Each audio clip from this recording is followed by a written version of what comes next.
now let's first off give ourselves plenty of space to work with. A simple transformation, but we're nowhere near done yet. In order to make the landscape a lot more interesting, I'm going to start with the creation of a gigantic crater. The pyramid will be situated at the far end, starting with a simple guideline, constantly manipulating the size and shape of the pyramid as well as the landscape. It was incredibly time consuming, but eventually I found a great starting point for this epic project.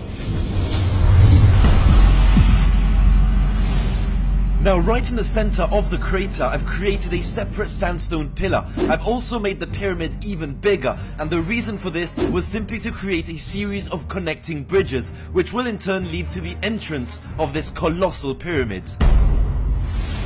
Now it's time to finish off that oasis I mentioned at the start of the video, decorating the crater with grass, trees, rivers and waterfalls. Now I've also used light blue stained glass to create a variation of color, as well as placing a few vines across the crater walls as an extra added feature. The oasis definitely adds a nice upgrade to this once so desolate place, and with that completed, we can now move on to the most important phase. Now, a pyramid as grand as this one definitely requires an impressive entrance, constructed using tall towers and a huge archway to grant you access into the structure. Most certainly a lot of decoration and detailing, as well as sticking to most of the colors used by the original desert temple. I've also included an extra feature on top of the towers, building giant flame pots using colored glass. Decorating the pyramid was surprisingly one of the most challenging parts of this video. Now, trying to stick to a fantasy style setting, I had to go through a lot of experimenting before I actually got this to work. One of the really cool features I added was the creation of a separate floating pyramid which just hovers above the temple. I've also created 4 smaller fire pots on each corner of the structure, as well as finalizing some extra details.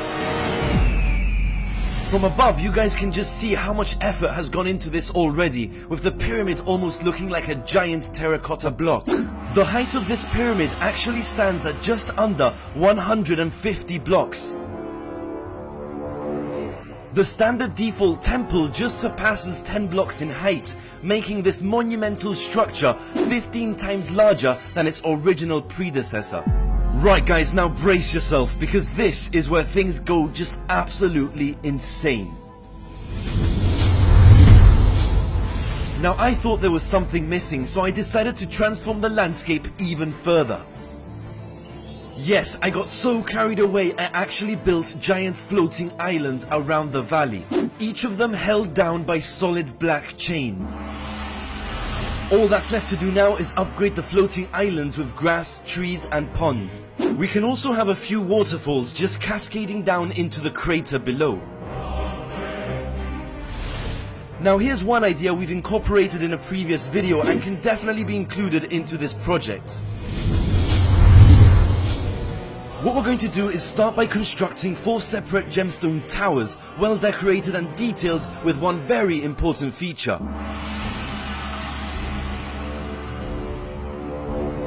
This feature, of course, is the red magma core we have hovering above the tower. And with all the towers completed, we can now connect the magma gemstones to the top of this mighty pyramid.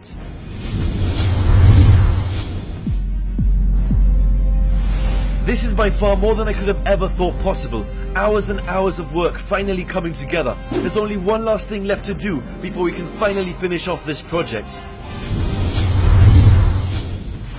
And so, with the creation of a mighty throne chair fit for a king, I proudly present to you my most challenging, most epic desert pyramid ever.